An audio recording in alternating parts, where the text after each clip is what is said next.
Hello दोस्तों, मैं विनाश कुमार आप लोग का अपने यूट्यूब चैनल द टैलेंट गुरु में आप सभी लोग का स्वागत करता हूं। उम्मीद करता हूं दोस्त आप सभी लोग अच्छे होंगे। जैसा कि आज ये हमारा दूसरा लेक्चर है। कल हमने एनसीएफ के बारे में पढ़ा था।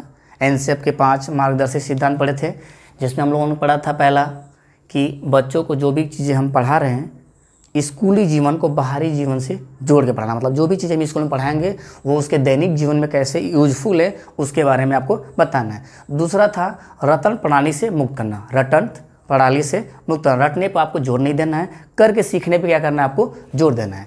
तीसरा था हमारा कि जो भी हम पाठ्य पुस्तक पढ़ा रहे हैं उसको उसी तक सीमित नहीं रखना है, आपको गतिविधियों के आधार पर क्या करना है उसे आगे बढ़ाना है। चौथा हमारा क्या था कि जो प्रजातांत्रिक जो सोच है उसे क्या करना है विकसित करना है। प्रजातांत्रिक मतलब होता है लोकतंत्रात्मक या जनतंत्रात्मक। इन तीनों का सेंस यही है कि लोगों के हित के लिए किया गया कार्य। तो लोगों के हित के लिए क्या करना है, बालक के अंदर एक ऐसी सोच डेवलप करनी है जो दूसरे के भलाई के बारे में सोच सके। इसके बाद राष्ट्र की चिंताओं और राष्ट्र के बारे में, देश के बारे में क्या है वह सोच सके, सही गलत का क्या है निर्धारित कर सके। ऐसे करके हमने 5 मार्गदर्शी सिद्धांत पढ़े थे। फिर इसके बाद कुछ इंपॉर्टेंट पॉइंट था जिसमें हमने ये बताया कि बालक वहीं पे ज़्यादा सीखता है जहाँ पे उसके अनुभवों को, उसके पूर्व ज्ञान को वरीयता दी जाए, जहाँ पे उनकी आवाज़ को सुना जाए, बालक वहाँ पे ज़्यादा से ज़्यादा सीखते हैं। रचनावाद पे जोर देना, ठीक है, ऐसे करके। और हमने ये बात की थी कि पहले एनसीएफ जब नहीं आया था उससे पहले क्या है मोटी मोटी किताबें बालक को पकड़ा दी जाती थी, जिसमें अलग अलग सब्जेक्ट के अलग अलग बुक थी, जिसकी वजह से वो स्कूल नहीं आते थे, बीच में पढ़ाई छोड़ के भाग जाते थे। तो एनसीएफ क्या है कि इसको भी क्या है बोझ माना है। मोटी मोटी किताबों को, वस्ता जो बैग है, जो भारी बैग है, इसको क्या है एनसीएफ ने क्या माना था, इसको शिक्षा का बोझ माना था। फिर इसके बाद हमने बात किया था कि लिंग पूर्वाग्रह को दूर करना। लिंग पूर्वाग्रह में एनसीएफ ये कहता है कि बालक और बालिकाओं को उसको जैसे बालक और बालिकाओं को विपरीत भूमिका में रखना। विपरीत भूमिका का सेंस ये है कि जैसे घर परिवार में पहले क्या उदाहरण चली आ रही है कि लड़कियों को केवल क्या करना है, खाना बनाना है, बर्तन धोना है, मार्केट लड़कियों को नहीं जाना है। तो विपरीत भूमिका का मतलब जो चीज़ें, जो काम लड़कियां कर रही हैं उसे लड़कों को दे देना है करने के लिए, और जो लड़के कर रहे हैं उसे लड़कियों को दे रहा है, जिससे क्या होगा कि लिंग पूर्वाग्रह हमारा खत्म होगा। तो ऐसे करके बहुत सारे पॉइंट के बारे में हमने बात किया था। कुछ महत्वपूर्ण बिंदु जो बचे हुए थे उसे आज हम डिस्कस करेंगे। फिर इसके बाद जैसे ही कंप्लीट होगा फिर इसके बाद हम RTE 2009 देखेंगे।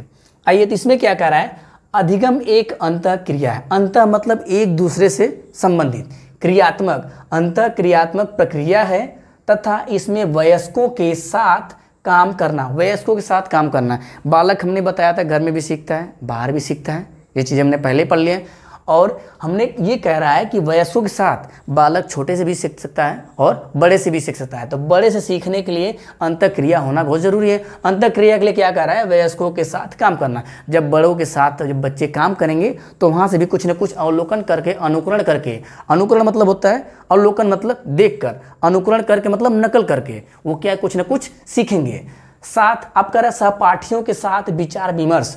कभी भी अगर कोई चीज़ हम बच्चों को कुछ पढ़ाते हैं, मान लीजिए किसी के बारे में, हमारे खेल कूद के बारे में पढ़ा रहे हैं, या तो फिर हमने ले गया पर्यावरण में किसी चीज़ के बारे में समझा रहे हैं, अगर कहीं हम ले गए यात्रा पे या कहीं पार्क वगैरह ऐसे चिड़ियाघर ले गए वहाँ पे, तो वहाँ से जब बालक को हम क्या है ले जाते हैं तो वहाँ ग्रुप में बच्चे जाते हैं, वहाँ पे क्या क्या चीज़ें ले जानी होती है ये मैं आगे बताऊँगा, इसके बारे में अलग है। तो यहाँ पर जब बालक को वहाँ जाएंगे, जब वहाँ से वापस बालक रिटर्न अपने क्लास में आएंगे तो वहाँ पे एक सामूहिक चर्चा रखी जाती है। सामूहिक चर्चा में ये कह रहा है कि सहपाठियों के साथ विचार विमर्श करना। तो जब बालक कुछ, सभी बालक तो एक ही चीज़ पे फोकस करेंगे नहीं, कुछ बालक कुछ और चीज़ देखें, कुछ बालक कुछ और चीज़ें देखें, तो जब एक साथ विचार विमर्श करेंगे तो जो चीज़ें कुछ वो जानता रहेगा दूसरे को बताएगा, और जो वो जानेगा वो दूसरे को बताएगा। तो इससे क्या होगा, ज़्यादा से ज़्यादा ज्ञान क्या होगा विकसित होगा और ज़्यादा से ज़्यादा सीखने का अवसर मिलेगा। तो ये कह रहा है कि सहपाठियों के साथ विचार विमर्श करना आदि। तो जब ये सारी क्रियाएं होंगी बालक सीखेगा। बालक को सीखने के लिए बड़ों के साथ सीख सकता है, छोटे के साथ सीख सकता है, स्कूल में सीख सकता है, स्कूल के बाहर भी सीख सकता है। ज़्यादा से ज़्यादा बालक वहीं सीखते हैं जहाँ उनके विचारों और उनके अनुभवों को वरीयता दी जाती है। अब कह रहा है कि शिक्षक क्या है, बालक के लिए शिक्षक क्या है। शिक्षक एक सुविधा प्रदाता है, शिक्षक क्या, एक मार्गदर्शक है। मार्गदर्शक मतलब एक रास्ता दिखाने वाला है। शिक्षक एक सुविधा प्रदाता है, मतलब जो भी कठिनाई बालक को सीखने में हो रही है उसे क्या कर रहा है, सुगम कर दे रहा है, सरल कर दे रहा है, आसान कर दे रहा है। और एक उत्प्रेरक भी है। उत्प्रेरक का मतलब होता है बालक को सीखने के लिए टीचर क्या करता है, अंदर से बालक को क्या करता है, तैयार करता है, उत्प्रेरित करता है, जिससे वो क्या सीखने के लिए तत्पर होते हैं। अगर किसी बालक के अंदर रुचि होगी, जिज्ञासा होगी, रुचि जिज्ञासा जानने की इच्छा, रुचि, किसी बालक के अंदर आपको रुचि पैदा करनी है तो उसके पूर्व ज्ञान से जोड़ के कोई भी अगर एग्जाम्पल हम देते तो उसको सुनने में क्या है, सुनेगा, देखेगा, जो भी चीज़ें वो पहले से जान रहा है अगर उस चीज़ को आप बताएंगे तो उसको सुनने में क्या जताएगा, रुचि। जैसे रुचि होगा, जिज्ञासा होगा, कल्पना होगा, धीरे धीरे उसके अंदर ये विकसित होगा तो उससे क्या होगा, उत्प्रेरक लास्ट में वो सीखने के लिए, समझने के लिए क्या ज़्यादा से ज़्यादा तत्पर हो जाएगा। तो टीचर कहीं ना कहीं उत्प्रेरक का काम हमेशा करता है बालक को सीखने और आगे सृजन करने के लिए। आगे कह रहा है कि विद्यार्थियों को ज्ञान के लिए प्रोत्साहित करना। शिक्षक क्या करता है कि विद्यार्थियों को ज्ञान के लिए प्रोत्साहित करता है, सीखने के लिए क्या करता है, बढ़ावा देता है। प्रोत्साहित का मतलब होता है बढ़ावा देना, किसी कार्य को करने के लिए बढ़ावा देना ही क्या कहलाता है, प्रोत्साहित। उत्प्रेरक का मतलब होता है अंदर से तत्पर करना, उसे तैयार करना।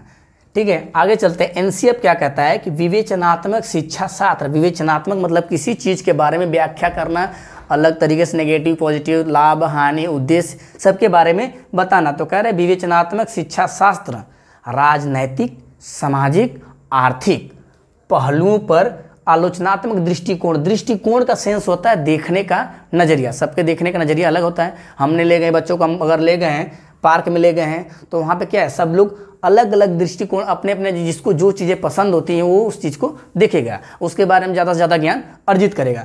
तो कह रहा है कि बालक के अंदर एक ऐसी सोच विकसित करनी है, एक ऐसा दृष्टिकोण पैदा करना है जिससे राजनीतिक, सामाजिक और आर्थिक पहलुओं को समझ सके और उसमें सही गलत का फैसला कर सके या सही गलत के बारे में जान सके, कि इतने नेगेटिव क्या पॉजिटिव के बारे में समझ सके।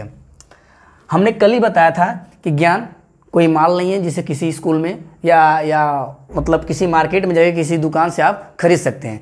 ज्ञान कोई प्राप्त नहीं, तो ज्ञान कभी किसी को प्राप्त नहीं होता है। जैसे पहले लोग ऋषि मुनि कहते थे कि नहीं ज्ञान प्राप्त होता है सिद्धि, ऐसा कुछ भी नहीं है। ज्ञान कहीं प्राप्त नहीं होता है। ज्ञान की हमें क्या करनी होती है, रचना करनी होती है। ज्ञान की रचना करनी होती है, ज्ञान प्राप्त नहीं होता है, ज्ञान की रचना करनी होती है। ज्ञान कोई तैयार माल नहीं है कि जिसे हमने गए मार्केट से खरीद के ला दिए तो जिसके पास जितनी मोटी किताब है उतना ही नॉलेजेबल है, तो ऐसा कुछ भी नहीं है। आप क्या कह रहे हैं, बच्चा कोई कोरी पटिया नहीं। कोरी पटिया का सेंस क्या है कि बालक जब भी स्कूल आता है तो क्या है, कुछ न कुछ अपने अनुभवों के साथ आता है, कुछ न कुछ सीख के आता है। आप ये नहीं कह सकते अगर कोई बालक अपने घर से आया है, अपने किसी भी स्थान से आया है तो उसे डायरेक्ट आप ये नहीं कह सकते कि उसे कुछ नहीं आ रहा है। ठीक है, बच्चा कोई कोरी पटिया नहीं होता है, वह कई अनुभवों के साथ स्कूल में प्रवेश करता है। बालक जब भी स्कूल में आता है तो उसका पूर्व ज्ञान, हमने कल ही भी बताया था कि जो भी वो चीज़ें अधूरा ही ज्ञान बालक का क्यों ना हो, उसे जमा पूंजी मान के आपको, बालक जो भी अपने इन्वायरमेंट से सीख के आता है वो अधूरा ज्ञान क्यों ना हो, लेकिन उसे आप एक क्या है, पूंजी मान के नवीन ज्ञान की तरफ ले जाएंगे, उसके पूर्व ज्ञान को जोड़ के, जिससे वो ज़्यादा से ज़्यादा सीख पाएगा। सीखना व सीखने में स्थानिक ज्ञान एवं सामाजिक परिवेश को महत्वपूर्ण माना गया है। स्थानिक, बालक जिस इन्वायरमेंट में पैदा होता है, जहाँ पे वो रहता है, वहाँ पे वो ज़्यादा से ज़्यादा सीखता है। ठीक है, असामाजिक परिवेश, उसका जो वहाँ का समाज होता है को महत्वपूर्ण माना गया है। बालक जिस समाज में जन्म लेता है, जिस इन्वायरमेंट में रहता है, वहाँ पे वो क्या है, ज़्यादा से ज़्यादा सीख सकता है। उसी को कह रहा है स्थानिक ज्ञान या सामाजिक परिवेश। जो उसका समाज पहले से है, जहाँ पर उसके माँ बाप, घर परिवार, गांव मोहल्ला पहले से रह रहा हो, वो क्या, वहाँ पर बालक ज़्यादा से ज़्यादा सीखेगा, क्योंकि वो अपरिचित होता है। बालक जब किसी से अपरिचित होता है तो वहाँ सीख नहीं पाता है। तो जिस चीज़ से वो परिचित होता है उसी से आप जोड़ के अगर आगे बढ़ाएंगे तो क्या सीखने में उसके लिए आसानी होगी। बच्चों को प्रश्न पूछने के लिए प्रोत्साहित किया जाना चाहिए। अगर कोई बालक आपके क्लास में कहीं कुछ भी क्वेश्चन करता है तो उसे क्या है, आप डांट के, फटकार के बैठा नहीं सकते। आप डांट और फटकार के नहीं बैठा सकते हैं। ठीक है, उसे क्या करना, आपको प्रोत्साहित करना है। भले ही क्वेश्चन का आंसर वो गलत दे रहा हो, उससे फर्क नहीं पड़ता, कुछ तो बता रहा है। धीरे धीरे वो क्या है, बताना स्टार्ट करेगा तो पहले गलत, फिर धीरे धीरे उसके अंदर क्या है, वो सही हो जाएगा। अगर पहले ही आप डांट फटकार के बैठा देंगे तो क्या है, जिसके उसके अंदर डर आ जाएगा, अगर आप कभी कुछ पूछेंगे भी तो नहीं बताएगा, नहीं आएगा तो नहीं बताएगा, नहीं आएगा फिर भी अगर खड़ा हो रहा है तो धीरे धीरे उसके अंदर क्या है, वो डर खत्म हो जाएगा। अगर जब उसके अंदर पहले से डर आप पैदा कर देंगे तो क्या करेगा, बालक सीख नहीं पाएगा। तो बच्चों को प्रश्न पूछने के लिए प्रोत्साहित करना चाहिए, चाहे वो किसी वर्ग के बच्चे हों। अब कह रहा है कि एनसीएफ में 4 क्षेत्रों पर विशेष ध्यान आकर्षित किया गया है। एनसीएफ 4 चीज़ों पर ज़्यादा बल दे रहा है। पहला क्या है, कला शिक्षा।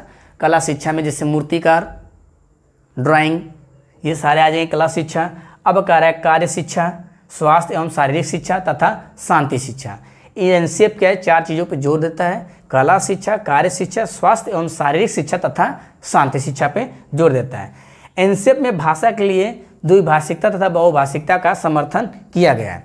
द्विभाषिकता और बहुभाषिकता का समर्थन किया है। बहुभाषिकता द्विभाषिकता का सेंस ये बहुभाषिकता का कि अगर एक ही स्कूल में अलग अलग धर्म के लोग या अलग अलग राज्य के लोग या अलग अलग धर्म के लोग या अलग अलग भाषा के लोग अगर एक ही क्लास में रहेंगे तो जिससे वो अंतःक्रिया से क्या है, ज़्यादा से ज़्यादा कम खर्च में एक ही जगह ज़्यादा से ज़्यादा ज्ञान अर्जित कर सकते हैं। अगर आपको 2 या 2 से अधिक भाषाओं का ज्ञान है तो आप अलग अलग तरीके से किसी समस्या के बारे में सोच सकते हैं।